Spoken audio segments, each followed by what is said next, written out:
Hey, everybody. It's Raghu and David. This is although we've been a little bit more regular lately, it's still a bit of a throwback to when we first started out, huh?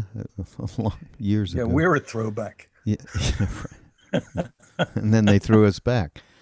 Oh, God. Dave, hi. How are you? Thank you very much for inviting me to this event.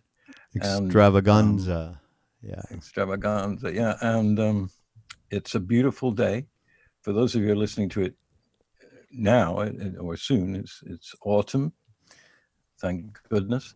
And 2018. Since, somebody 10 years from now, go, what are they talking about? Yeah, I was trying not to date it because that's what they do on certain things. They don't date things so that you think it's, We'll have them edited out. That's done. Anyway, it's great to be here, and everything's good. Oh, that's good.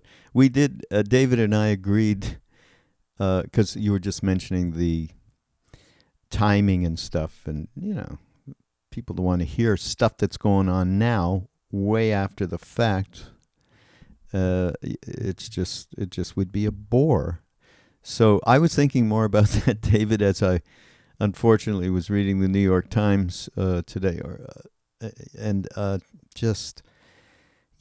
can't do that. We cannot do that. We cannot talk about that judge. No, we can't.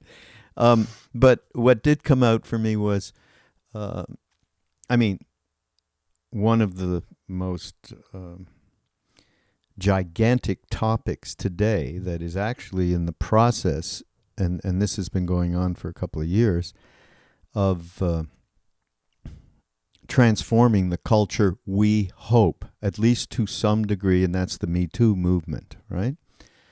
And, of course, then it's just coming up in every aspect, from political people to entertainers to movie moguls to spiritual teachers, left and right, mind you.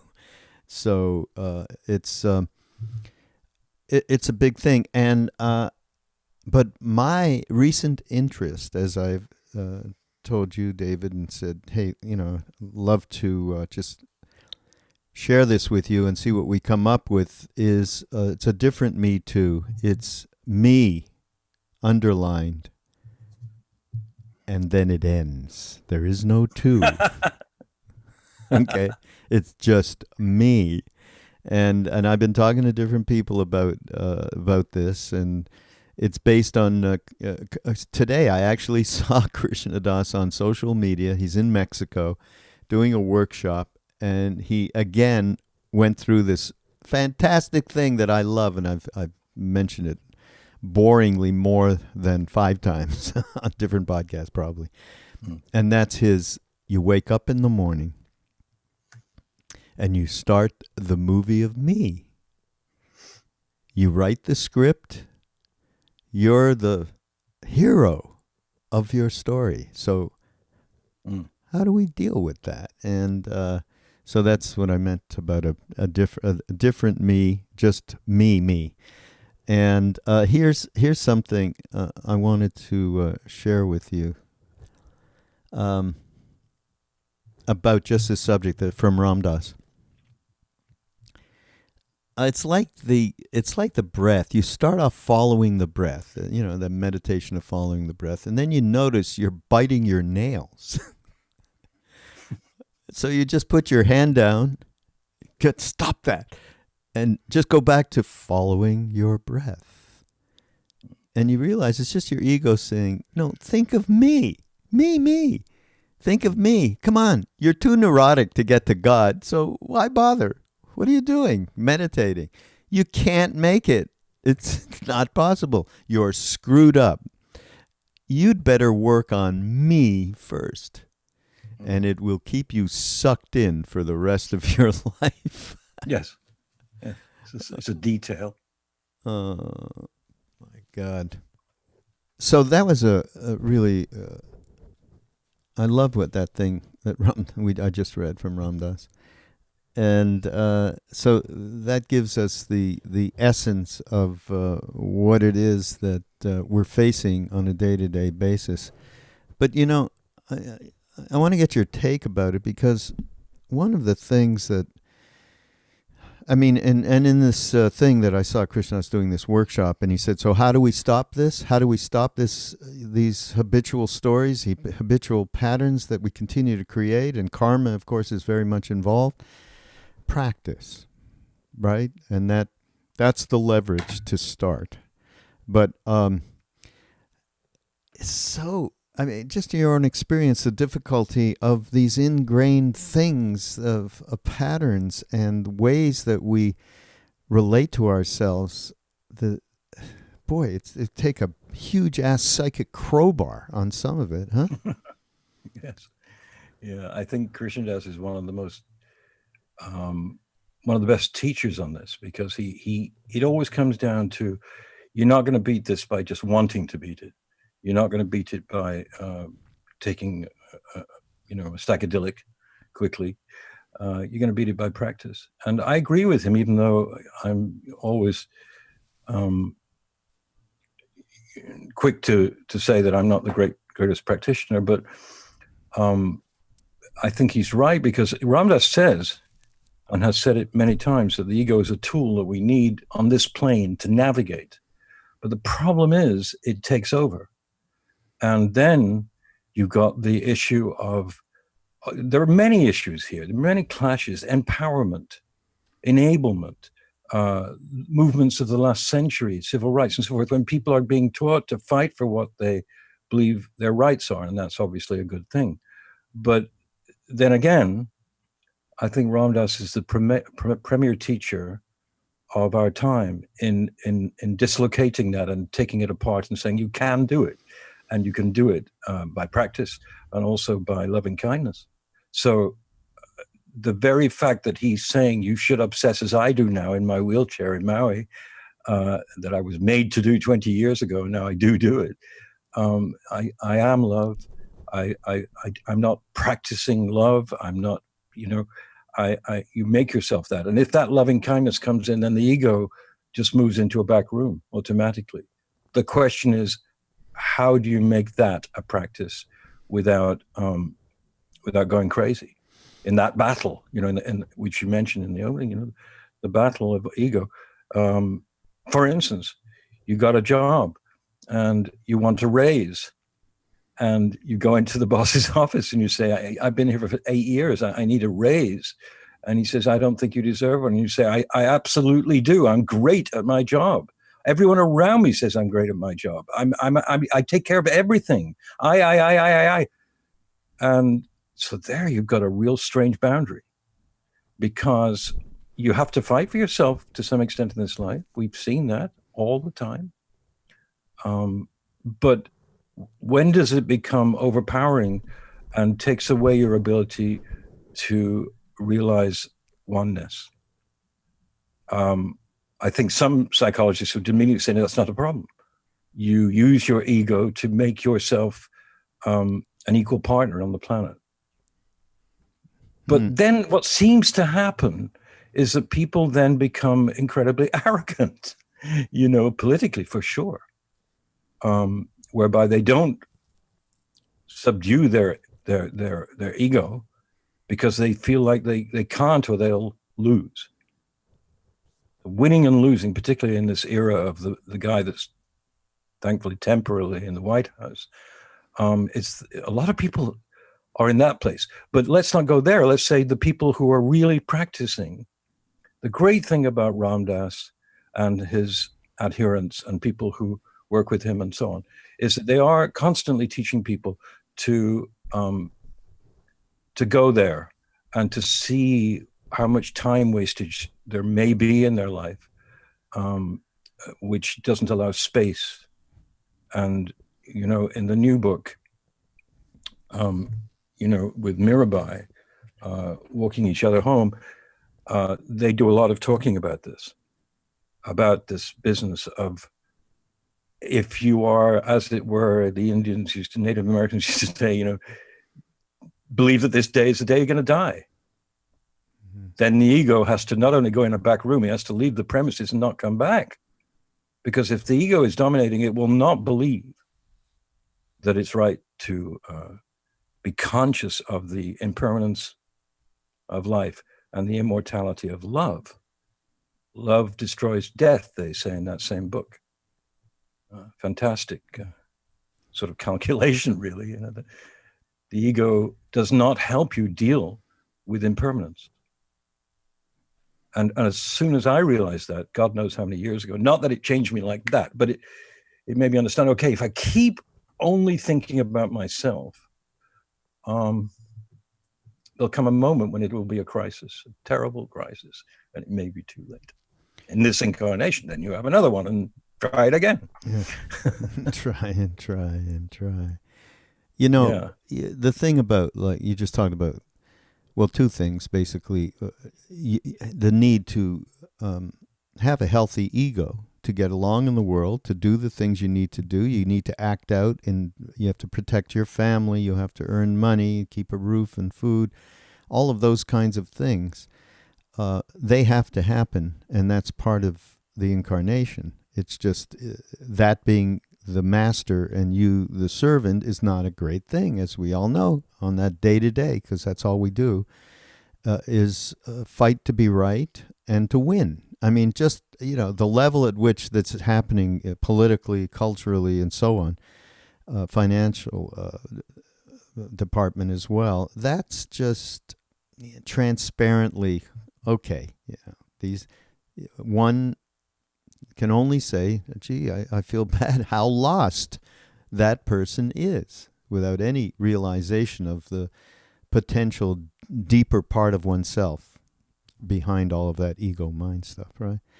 But there's one, now we have a friend named Glenn who lives in England, and he's always, he communicates with David and I a lot. He's been like a fantastic loyal listener of Mindrolling, and he sends us all kinds of different things, and to say, hey, I was just thinking about this, and maybe you guys would be interested.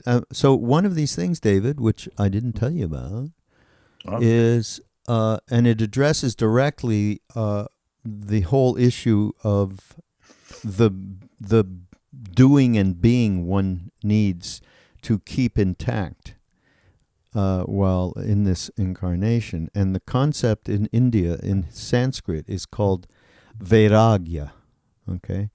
And basically it means dispassion, detachment, and in particular renunciation from the pains and pleasures in the material world. So true vairag refers to an internal state of mind rather than an external lifestyle, and can be practiced equally well by one engaged in family life and career as it can be by a renunciate. It does not mean suppression or developing repulsion for material objects. The application of spiritual discrimination or discernment to life experience, the aspirant gradually develops a strong attraction for the inner spiritual source of fulfillment and happiness, and limited attachments fall away naturally. Balance is maintained between the inner spiritual life and one's external life through the practice of seeing all limited entities as expressions of the one cosmic consciousness that's called Brahman. So this is practice. And how do you practice that? It's obviously mindfulness and witness. Like, for instance, as you know, I have an injured dog, and it was a very traumatic experience, and she couldn't walk. This is just a couple of weeks ago, and she's just starting to walk, be able to get herself walk on her rear legs. And but she's very, very, she got anxiety and maybe pain, especially at night. And so I've been staying near her to help her if she needs to go out or whatever, needs water. And I noticed this karma came. I was supposed to go to India, and I couldn't go because so my wife or I, one of us, had to stay. We couldn't just let a dog sitter be encumbered by this and not give the kind of attention that we would give.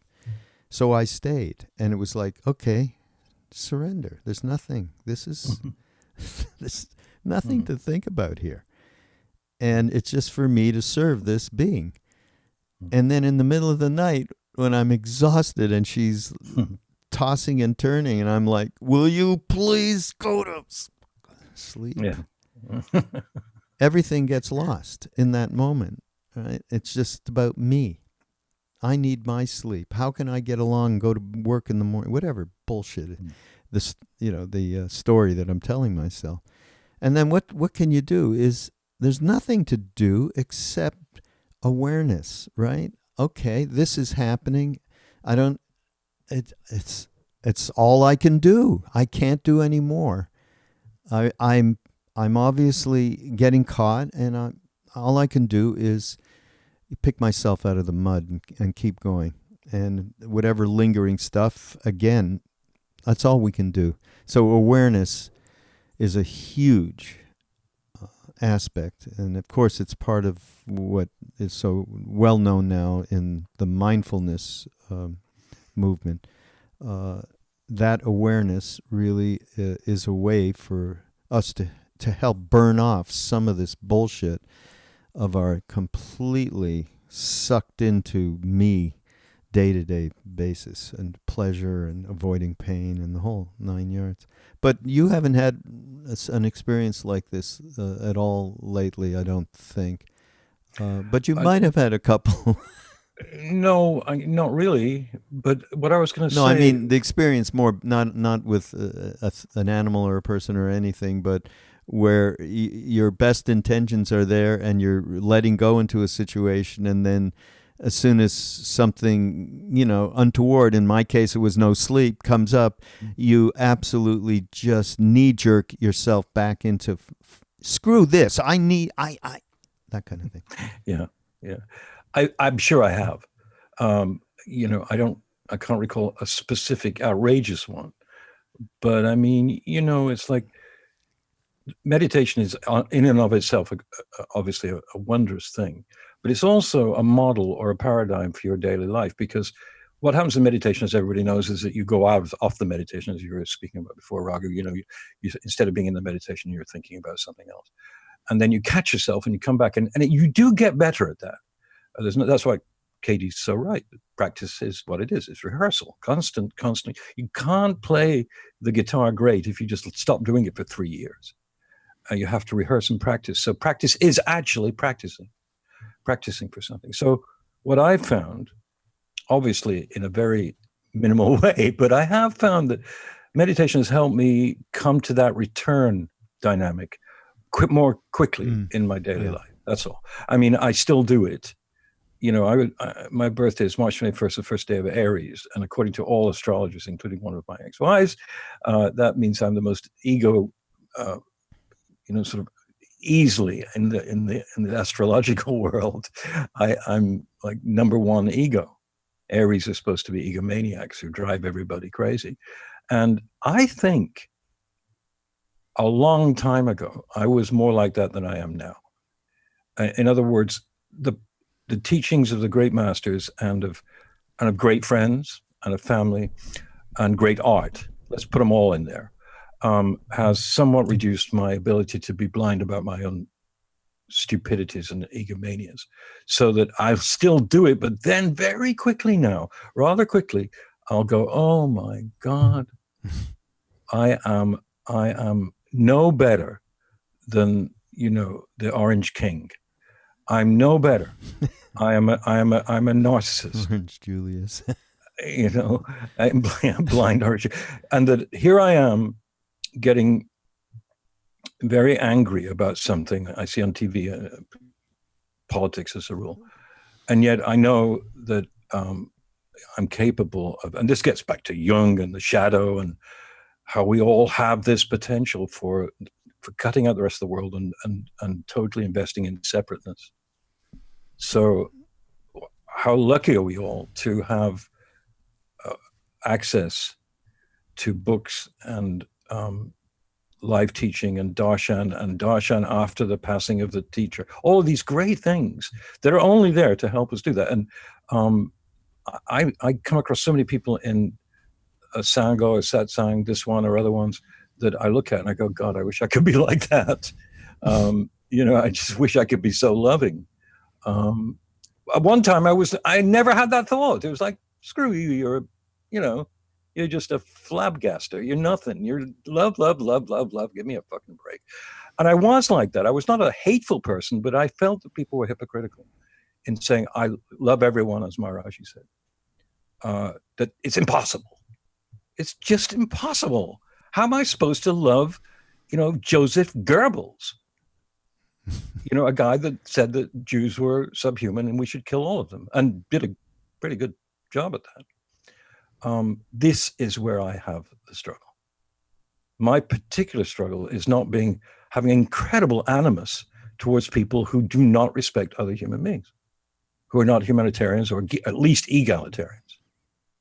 And so then I'm angry, and you can ask the great woman I live with that there are times when I'm watching cable news and I will say, blankety blank blank blankety blank you. You are just a hideous human being. Mm-hmm. That's a struggle for me to actually say, but I love you. Yeah. And I think this is a constant struggle through life. But I do think that I've learned a lot from people much wiser than myself who have said, you've got to look to yourself. I mean, you can't be constantly showing yourself how great you are and how bad they are and how righteous you would always be in every circumstance. Somebody once asked Krishna Das in a workshop, yeah, but what about the Nazis? And Katie said, with a fair degree of quick certainty, I have no idea how I would have acted then. I have no idea what I would have done. Because it's very easy for us to say, I wouldn't have taken part in that. No. I'm not going to be a guard in a concentration camp. I'm not going to shoot people randomly on the street. I would never have done that. And Katie said, I don't know about that. Yeah, he went further. I actually just read this. He said that given the kind of brainwashing of children and given all of the other circumstances, yeah, who knows what I would have been. I mean, on a whole other level, of course, his karma.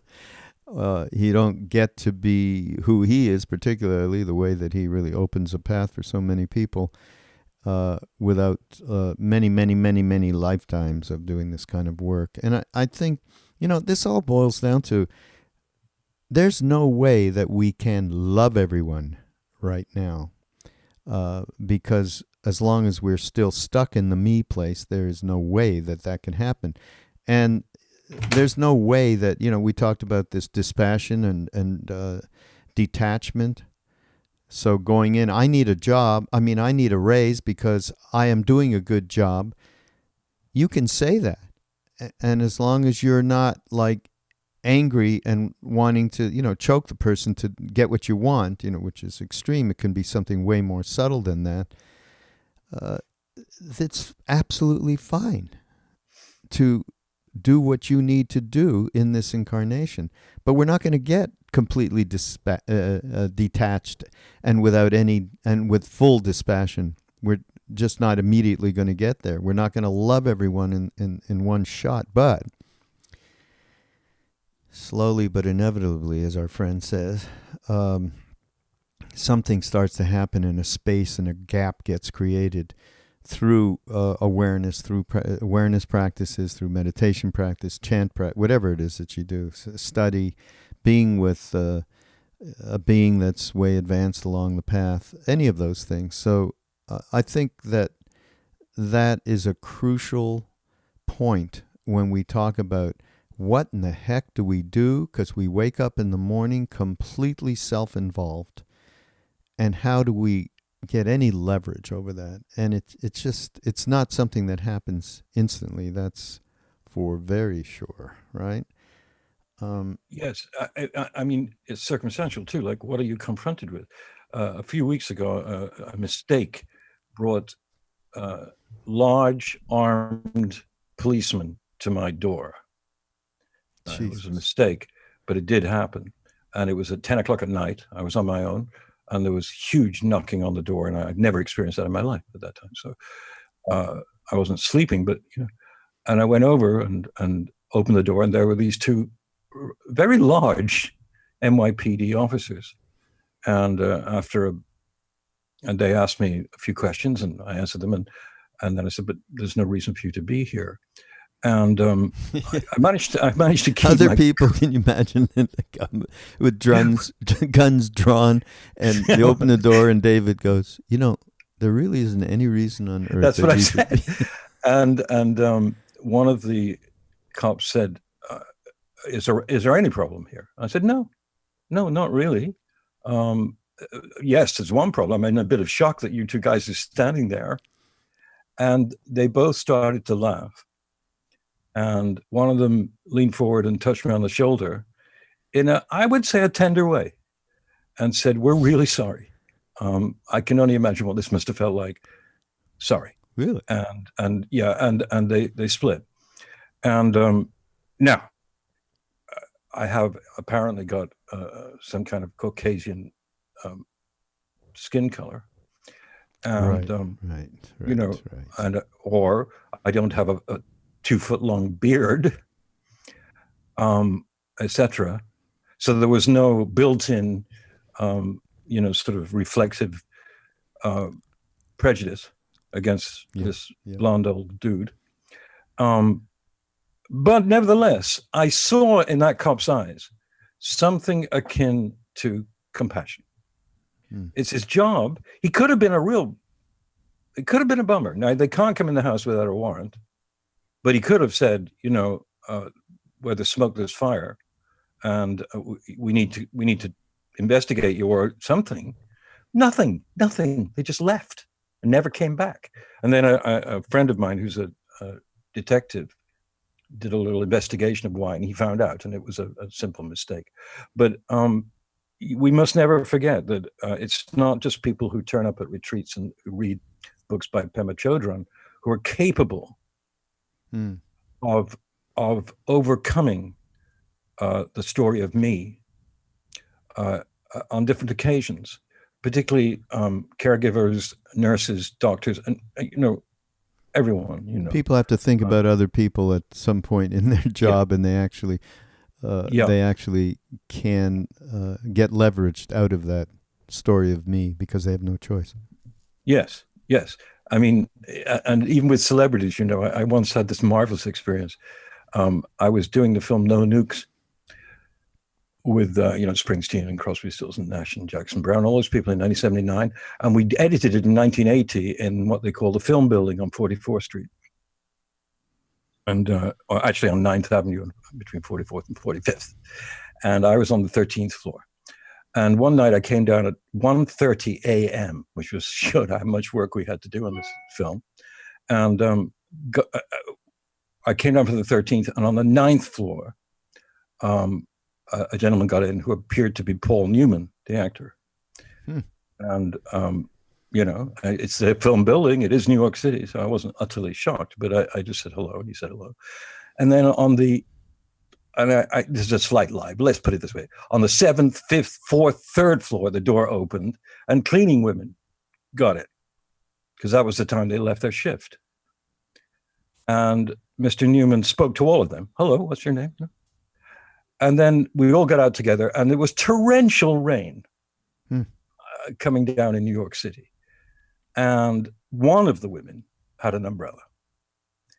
And Paul Newman said, "Could you just lend me the umbrella?" And I thought he was going, "Whoa, that's weird."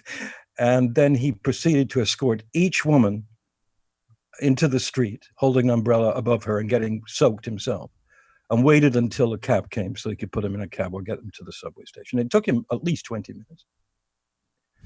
And I was astounded by the kindness of this, because I'd always been a fan of Paul Newman's. I thought he was a really quality artist and made remarkable films. And, but I'd never met him and never met him since. And he did this thing. and he did it with nothing except humor and laughter. When he finally came back to just stand in the doorway to get his own cab, he was soaked, just soaked. Listen, this is a great story to really highlight the fact that deep inside of us, that is our natural state. Yes. Right? It is, and of course the non-duals say this. This is the very basis of the concept of just be who you naturally are, which is completely interconnected with that which is. And it's just a matter of letting go of all of the stuff that we carry around with us. Now, that's a very difficult thing if you're doing it through your mind, in my opinion, but I think it's good. Certainly, you and I both, we love Tibetan philosophy and their version of reality, so I think it is advantageous to have that. It's part of awareness, and I think it really helps. But at the same time, and it helps to know by this story that just mirrored that reality. It's true. He didn't need anything. Nobody was watching him. He didn't need to make a show of it or anything. It was just naturally that's what he did.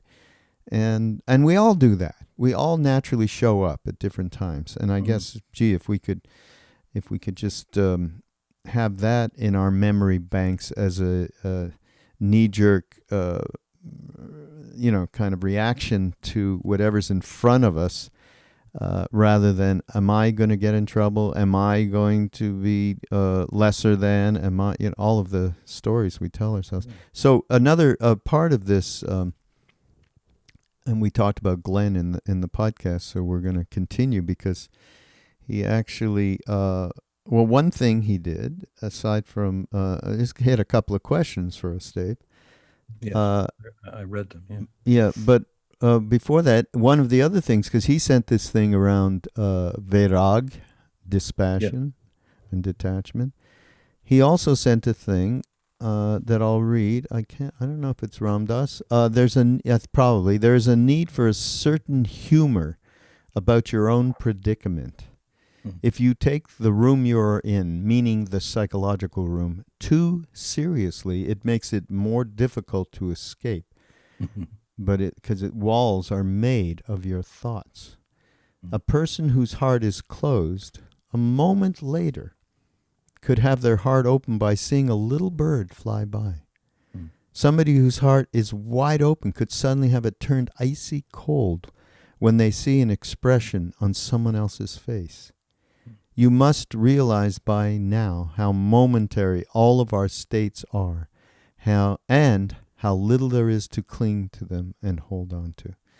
And aside from speaking of awareness as the absolutely necessary ingredient to leverage ourselves out of that story of me, humor. If we don't have a sense of humor about our predicament, as he talks about, we are pretty lost. I mean, that's got to be. There should be a whole new thing, Dave. Maybe we should invent it around humorous awareness. Okay? Something like that, right? We should get someone like Jack Kornfield onto this case, and Sharon Salzberg, our favorite. We should get Jim Carrey, actually, because, he's become a very outspoken person. Yeah. I don't think he's a Buddha. I'm pretty sure he's not. Yeah. He is, as we all are, but yeah. He doesn't seem to be that. But he does believe that, he believes in impermanence and compassion and so forth. Yeah.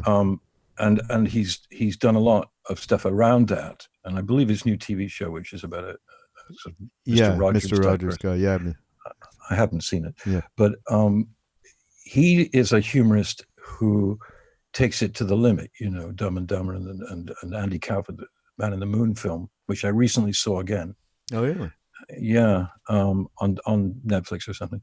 And Andy Kaufman was a very bizarre human being, but was also a bit of a sort of a disruptor of the ego, because he appeared to have no discernible ego and was quite prepared to make a fool of himself to as many people as possible to make a point. And Carrie did him perfect. I knew Andy Kaufman. So when I saw the film, I was very skeptical whether he could get close to that.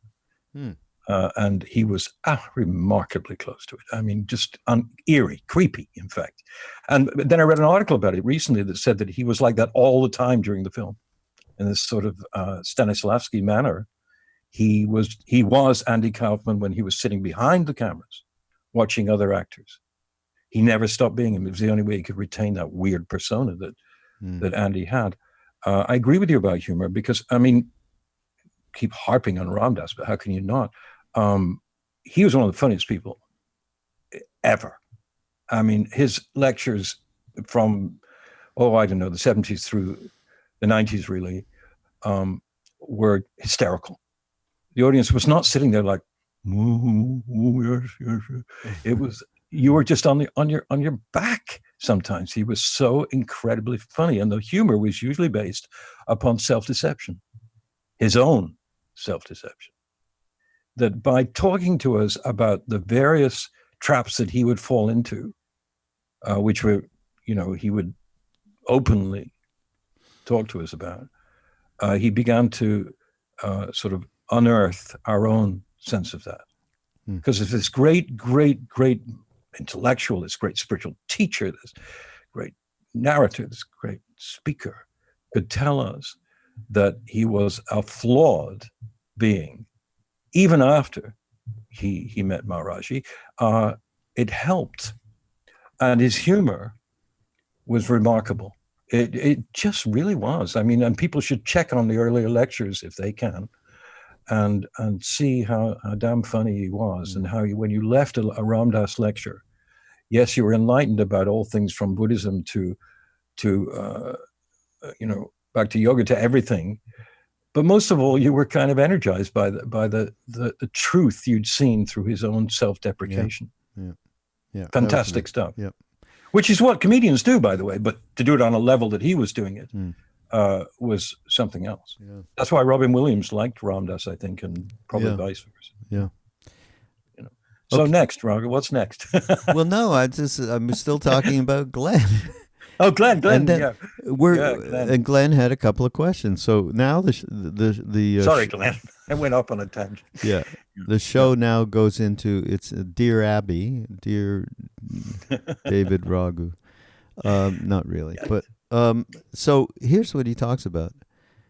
He wants to hear something about perseverance, stoicism. I don't think stoicism is a good word myself, because it implies like beyond the beyond. I can do this. It's a little tough, but perseverance is good.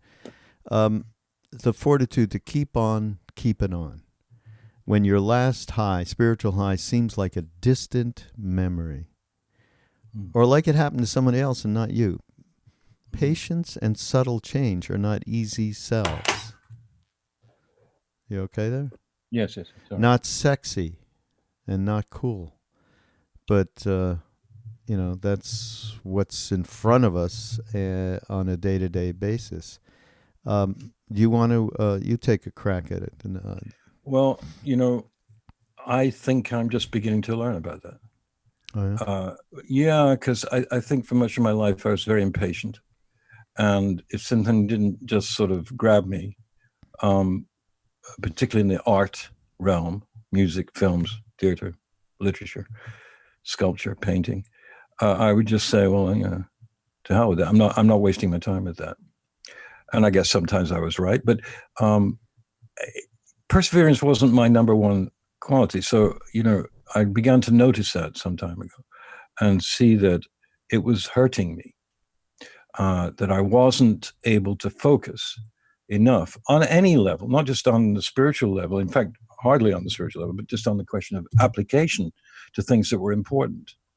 And I mean, I was not a neglectful father or anything, but I think I sacrificed some of my relationship with my children, my two daughters, because of an obsession with making movies and blah, blah, blah. And it was perseverance that changed me, by, learning from other people, seeing other people's perseverance, seeing their, wow, they're not going to give up on this, are they? Whereas I would have, and in the realm of work, it's very important. They say that it's a mixture of perseverance and perspiration. And certainly, I've had moments when, in making some kind of thing, film usually, I suppose,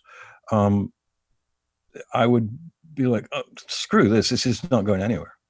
This is awful. Now, sometimes that works, and then you restart and but you have to be perseverant even to get rid of something.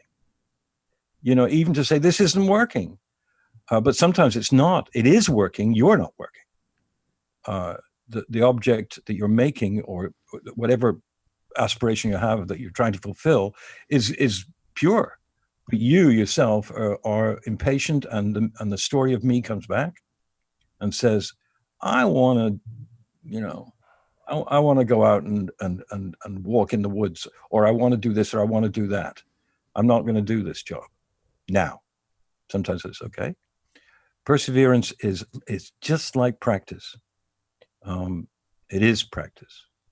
Because, meditating all the time is not easy, except for people who are just love that above everything else. Lucky dogs is what I say. Lucky dogs. For me, meditation is I've forced myself to do it. When now I do it. Wait a minute, you told me you were meditating all the time when you had that wrist injury earlier. Absolutely, but that was just recently. But yes, I was meditating. I meditate every day. But yeah. So don't put yourself down. You're actually one of the most practiced meditators. Because I've been doing it since 1967. It took me half a century almost to get to the point where I realized that this was more necessary than other actions and taking of space in this incarnation. I've got to see that film, or I've got to read that book, or I've got to get that device, and I've got to get it. Now I'm still like that.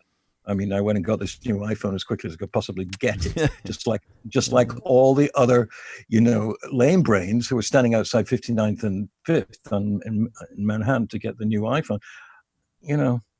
I almost became one of them. And so it gets back to the beginning of this, Glenn. That the return is what I call it, and it's what Sharon Salzberg calls it too, I think. That the point of practice, be it Buddhist practice or devotional yoga or many others, the purpose is to, as Raghu said, or as you said earlier, is to hone awareness, so that you stop doing what is self-destructive and maybe destructive to the planet and others more quickly than you did before. Yeah, more quickly. To say you've stopped it entirely is, as you've said before, that is just hubris, because you're saying, oh, I've done it, which in the 60s and 70s that happened a lot to me. I'd take acid and realize something about death and life and humanity and all of that, and think, okay, that's taken care of. I'm done. I'm enlightened. This is cool.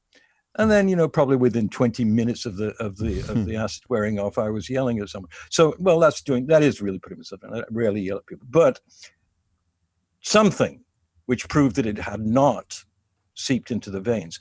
To get back to Glenn's question, though, about how do you, it's an indirect thing, isn't it, Glenn? You meditate, you study, you try to be altruistic. And the more you do it, the better you get at it. It doesn't mean that you can't get depressed at times. To say that you don't get depressed is a great disservice to people who do, because we all, I think, with the exception of great masters, have periods when there's an emptiness, and it is not cognizant emptiness. It is emptiness. It's nihilistic emptiness. It's nihilism, exactly. Yeah. And the more you practice, and I don't want to sound self-righteous because I really don't think that I'm in division one about this, but I've learned it. And the closer you get to your passing, And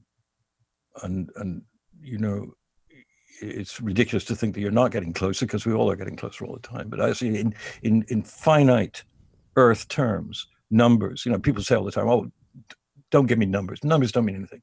I disagree with that. I think that, it seems that people around my age frequently die. I mean, I would have to be blind and stupid not to have noticed that. And so, does that make a difference? Yes, it does. When I was watching one of the hearings yesterday, a couple of days ago, the hearings about the Supreme Court, I won't go into further than that because it'll date this and be boring to people. But, I suddenly, and I really mean this, in the middle of one of them, when there was a sort of a boiling resentment going on about some of the stuff that was happening on my TV screen, I suddenly saw death in front of me, literally. Not a person, but just a space, a certain kind of space. And it said to me, "Calm down, babe. You're going to die soon. What is this going to mean then? Are you really going to be thinking about Lindsey Graham in your last 5 seconds? You better not be. Try not to. Try not to. And so again, it's that thing of practice is actually practice. And it isn't a word that is differentiated from there are two words, practice and practice. Practice means following your teachings as regularly as possible, but it also means practicing for the bigger space that you eventually are going to go to, or even not the bigger, the deeper space. And if you haven't practiced, as Krishna Das has said many times, and great Buddhist teachers have said this too, and it's frightening what they say. They say, don't try and catch up in the last 20 minutes. Don't think you're going to learn how to deal with this in the last 20 minutes when the doctor says you've got 20 minutes left. Yeah, right. It's better if you don't do that. Yeah. Okay, I'm going to give you my take. Okay, that was a rather long and unnecessary ramble, but hey. That's okay. And this is something that's developed over years, having to do both with perseverance and with fortitude, and also the gap between experiences. I mean, actually, I'm not even going to address that too much, because the reality is, at some point, it's you do get to the place where you have awareness. It's another experience, and it's great, and it's just slowly those spiritual experiences, whatever they may be, they do integrate, and so it's not a matter of time and space. That happened to me 10 years ago, and we tend to belittle any small, even just mind moment experience. Just can be a flash, like in one of those things, you look up and a bird is going by, and suddenly you've dropped your story and you're just with nature in that moment. So I'll ignore that. So, but for me,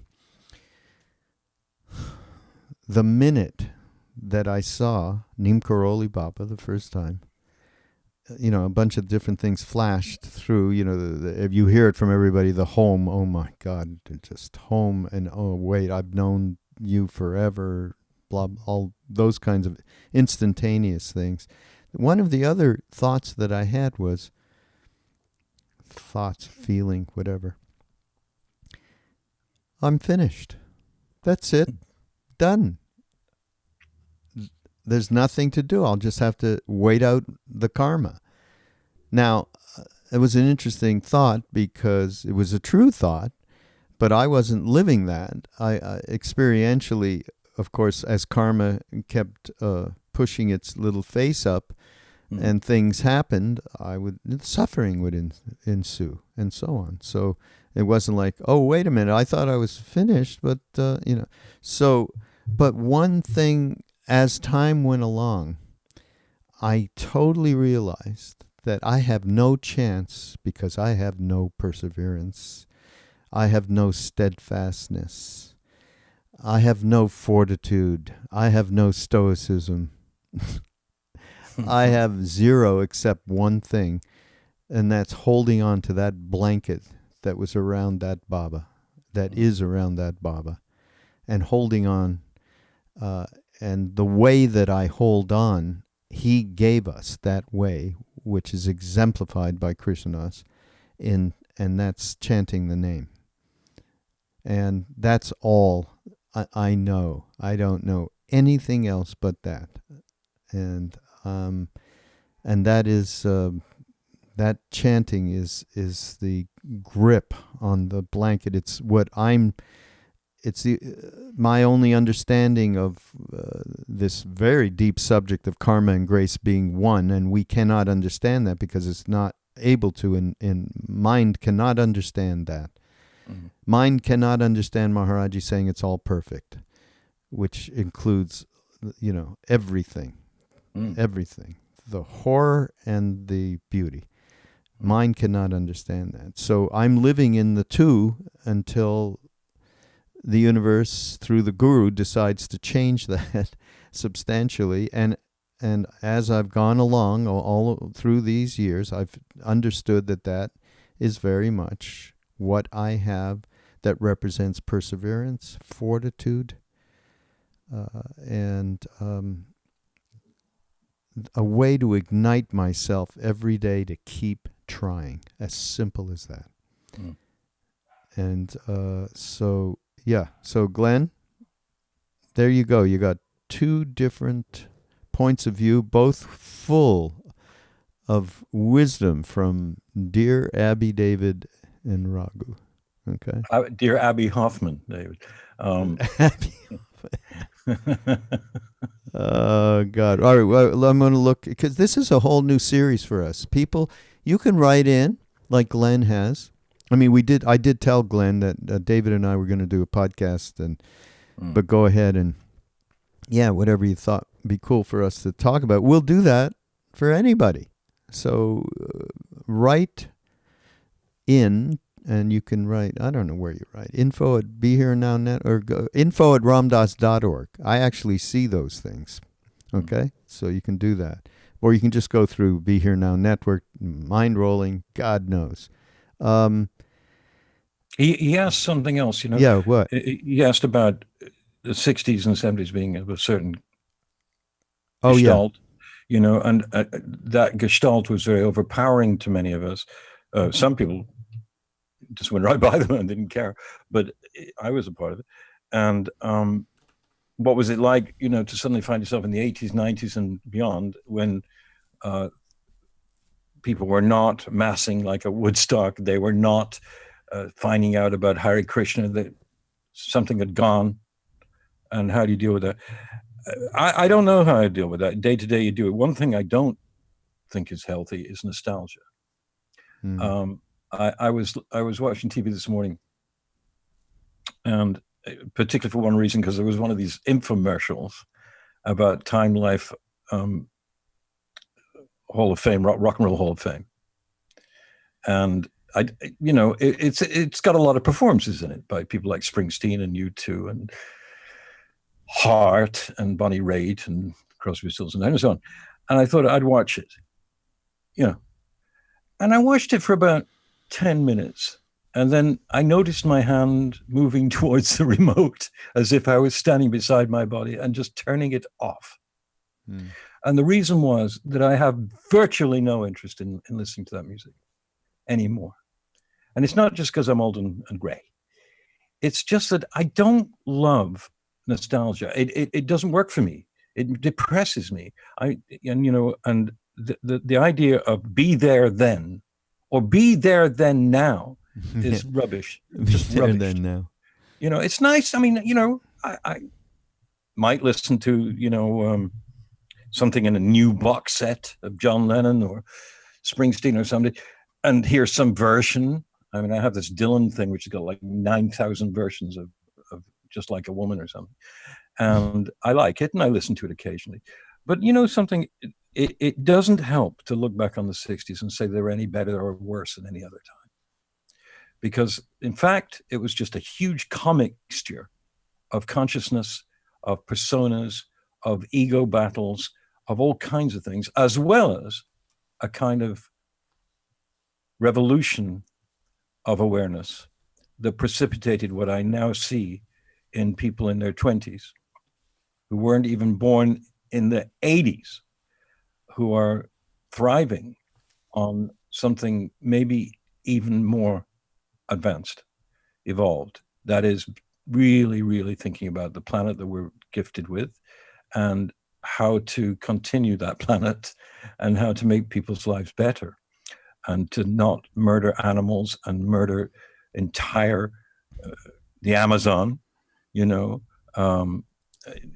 People are much more concerned and focused about this than we were in the 60s. Yeah, absolutely. We were so me, forget about it then, you know. And there were the people, I mean, it was about, okay, we're on the spiritual path. We don't give a flying fuck about anything else. I mean, I got gassed, you know, plus I was into psychedelics and so on. This is how me too. I've told you this story, actually, Dave. I was in Berkeley when the riots happened in the late 60s, probably 68, 9, something. And my friend and I are driving on the side street leaving Berkeley. And suddenly we looked at each other and went, geez, are you getting high? Yeah, I feel, but we haven't done anything. How can we be getting high? It's cool, though. It was tear gas that was floating down from from the where the Bank of America was being broken into on Telegraph Avenue. It's amazing we didn't bump into each other because I had exactly the same experience. I flew out there just for the People's Park. Oh, really? Okay. But I'd never experienced tear gas before, and it freaked the fuck out. Yeah, no, and so this is like Cheech and Chong, who had no relationship with anything but their own noses and getting high and doing spiritual stuff. Okay, Glenn, that was the 60s, all right? We had a good time, though. No, it's great. And I mean, it was great. The music was great, and there's no question about it. And I'm not sure music has quite reached those peaks, except in certain, sort of isolated instances. There weren't sweeps of amazing music. Like how many, it was great. I mean, I loved, British rock and roll. I was British, but I also loved Sly and the Family Stone. I loved Otis Redding. I loved Mavis Staples. I loved, Tina Turner. There was so much going on. And it was so vibrant, and it wasn't all about, romantic love. Some of it was about the planet. Some of it was about universal love. It was advanced. Even the Beach Boys. I mean, if you listen to Pet Sounds, you'd hard put to find a more evolved way of looking at the world through music. And I believe that was in the 60s, right, Raghu? Mm-hmm. Late 60s. Yeah. Or Revolver, or, Joni Mitchell's best work. I mean, this was transcendental stuff, a lot of it. Yeah, that shit was way better back than now. I think so. But you've Danny Goldberg would say, you're out of your mind. No, Danny, I think, I don't know. But to this generation, there are the same, Dylan, well, I don't know, saying Dylan, that's too far. Joni Mitchell, there's, we have today there is great, we could go on and on about that, but what? You can talk both ways about this. I mean, you can say, well, what the hell do you know? Kendrick Lamar is that. By the way, watch the Quincy Jones doc. It's really great. Yeah. Oh my God. Can you imagine Quincy was involved with from Sinatra to Michael Jackson and all of these incredible jazz greats? What a I shall say that. Recently, I read an article, an interview with him when he was extremely nasty and horrible. Oh, really? About God. And I got... He wasn't portrayed like that in this. Well, I mean... But his daughter did it, so that might have to be a reason. Anyhow, so back it was rich. It was a rich time for music and for other things, but now maybe it's a rich time for novels. I don't know. No, it's a rich... You know what it's a rich time for? It's a rich time for this next generation that is actually doing something to counter what's going on with, most especially with the environment, with the polarization. That's a difficult thing for everyone, as we've described earlier in this thing of David's throwing shit at his television when he watches the news. I won't even say what I have done, so it's embarrassing. And I mean, the yoga movement, which isn't really a movement, but it's a conglomeration of various souls who come together. But I mean, I don't know whether you've seen online this incredibly funny piece about what if Gandhi Yeah. was going to go to a yoga group in Yeah. Los Angeles. Yeah. And, That's funny. what it does is it says that there's something, that there's an aspect of that world which is a superficialized version, but that doesn't matter. That's just human. But in my opinion, at any rate, when I think back, yoga was not really part of the 60s, except in a very minor kind of way. And now it is a major part of particularly young people's lives and awareness. You know what? And Even that's great, isn't it? I mean, yeah. Even better is what's come out through these studios around chanting. So many people learning how to do real kirtan, chanting the names of God, and of course doing it in mixing it with Western stuff, which makes it a little easier to digest, as Krishnadas says. I mean, Glenn's question, Raghu, was really how do you get? What did it feel like to lose that particular zeitgeist? And that's what it was. It was a particular kind of thing at that time. Timothy Leary and the Chicago 7 and all of that, plus the music, plus the Bhaktivedanta coming here and Muktananda and all that. But if you stick to the be here now premise, there is no loss on that score, because you're an organic being that's living, and that kind of generalization about a zeitgeist it's interesting intellectually, but does it really relate to one's own personal growth? Yes, it does if it helps you, but if it doesn't, you move on. And you move on every day. I mean, isn't it true that every day you wake up and you wonder sometimes, oh my God, I'm still alive. That's amazing. And then number two, how am I going to deal with this day? And it's a daily thing. And through the teachings of various masters, I mean, Ram Dass distilled it for us in terms of saying that presence, real presence, would allow us to understand the miracle of existence. Not even love, but just existence. It could all be a universe of the world could be full of very small microbes milling around in a soup of ocean and marshes, and it could never have changed from that.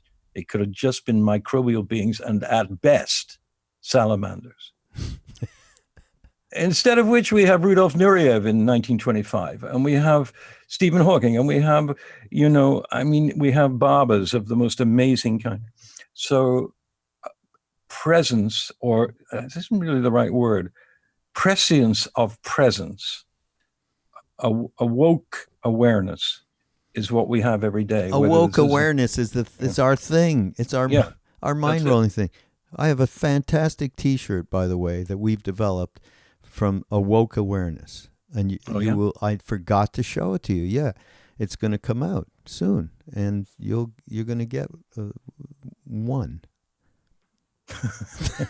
Okay, thanks a lot. Thanks a lot. Maybe it'll wake me up. All right. Well, listen, we're going to close here, and we're going to close with at least some kind of advisal relative to this whole movie of me thing that we've been talking about, and some of what Glenn's been asked us about, and as a discussion point around, keep on trucking. How the hell do we keep on trucking, really, in this very difficult environment? And I guess, and this is since we've been talking Ram Dass nonstop. By the way, you can listen to Ram Dass podcasts that I do on Ram Dass Here and Now on the Be Here Now network, by the way. And you can go to ramdass.org and sign up there, and you'll get, and there's an app, a Ram Dass app. We got it all going on the Ram Dass side. So someone said, okay, what do you do? What rule do you live by? Rule book, not rule book. In other words, what's your playbook for navigating this incarnation? And he says, really, it's simple. I continually work to quiet my mind. So everything we talked about, awareness and mindfulness and meditation, to stay mindful, I continue to work to soften my heart, to stay heartfelt. So for me, that's why chant thing is so important, because that works right on to that heart chakra to open it. I work as well as I can to keep the energies moving in my system, yoga, possibly. I mean, this is energy. I am constantly opening and watching and listening and tuning. I am listening my way into the universe. That's simple. That's all we got, right? Absolutely. I mean, that rule book is, that's all there is. And for me, whatever we can do to realize that we are being taken care of by that guru that lives inside us. And it doesn't matter who it is. Neem Karoli Baba is what we know. Shirdi Sai Baba is what we know. He comes in many, he or she comes in many different forms. And you realize that you really are being taken care of. It just isn't fun all the time. Right? Yeah. So, yes. Thank you, my friend. Mera dost in Hindi, my friend. That's what I call, the Baba that with our jungle Baba. He's like young. So I'm sitting with him. He'll go to me, and my wife Saraswati sitting there. She says to her, "You're my mom." And he says to me, "You're my father." And I go, "I'm not your father." I mean, I don't want to be like, I'm not a grandfather to my grandchildren either. They call me Raghu. Okay, that's how sick I am. No, but I tell him, this being from outer space, I'm not your, I say, I'm your friend. Yeah. I'm your friend. Yeah. And that's true too. So a spiritual friend is highly important as well. Yeah. Well, thank you. I love doing this. So yeah, I know. I mean, let's do it again before we get old. All right. This is Mindrolling. David Silver, Raghu Marcus on the Be Here Now Network. Go to BeHereNowNetwork.com. I mean, there must have been stuff we were talking about. They'll put up some links to books or whatever else we might, and like even esoteric stuff, like David mentioned, he did No Nukes with Springsteen and others. We're going to find a link so you can actually watch that, because it's very good film. Okay, when we talk about dogs, it was just as an afterthought. It's just typical, isn't it, that I look at it now and I think, oh wow, that was great. It was a bloody nightmare to make it. And it just was for all kinds of reasons. But then again, sometimes you have to do things that are not that easy. And as a postscript to that, which is far more important, I was thinking, I've been reading this wonderful, amazing book. This book. Walking Each Other Home. Yes. And by Ramdas and Mirabai sort of constructed it as part of a conversation with him. It's incredible. And it struck me when I was reading it last night that this gentleman had a stroke and has lived with it for 20 years and has realized, maybe, according to him, not to me, a closeness to the oneness, to that absorption, that true absorption through his own suffering, and not being able to fly a plane or play golf or talk to people and make them laugh. And that is a gift to us. So we're gifted by someone else's deep physical suffering. And it just blew me away when I started thinking about it last night. I just thought, oh my God, he's talking in this book, still talking incredibly effectively about, love conquers death. Love conquers death. And if we can cultivate this oneness and this altruism, but altruism doesn't cover it. It's too dry a word. If we can find his loving awareness and his loving kindness, as he puts it, and as many teachers have put it before him, we stand a chance, don't we? Yeah. So I thank you, Ramdas. Yeah. Thank you. Thank you, David. Thank you, everybody. We shall see you next week on Mindrolling.